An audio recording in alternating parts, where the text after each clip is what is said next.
नमस्कार, मी मुग्धा लोणकर. तुम्ही ऐकत आहात स्विफ्ट अँड लिफ्ट मीडिया.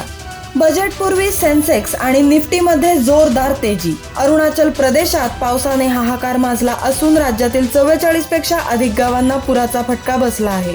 संततधार पावसामुळे ब्रह्मपुत्रा नदीच्या पाणी पातळीत वाढ झाली असून आसाममध्ये पुरामुळे 60 जणांचा मृत्यू झालेला आहे, तर लाखो लोक बेघर झाले आहेत. पिटबुल आणि अन्य परकीय कुत्र्यांच्या प्रजातींकडून हल्ल्याचे प्रमाण वाढत असल्याने केंद्र सरकार या प्रजातींवर बंदी घालण्याचा गांभीर्याने विचार करत आहे. देशातील 21 आघाडीच्या प्राणी संरक्षण संघटनांनी देखील या निर्णयाचे समर्थन केले आहे. भुशी डॅम दुर्घटनेनंतर पुणे जिल्हाधिकाऱ्यांचा मोठा निर्णय. जिल्ह्यातील धोकादायक पर्यटन स्थळे बंद करण्यात आलेली आहेत. वर्ल्ड कपवर नाव कोरल्यानंतर आता त्या विश्वविजेत्यांच्या स्वागतासाठी पुन्हा एकदा मुंबईकर सज्ज झालेले आहेत. टीम इंडियाच्या मिरवणुकीची जोरदार तयारी मुंबईमध्ये चालू आहे.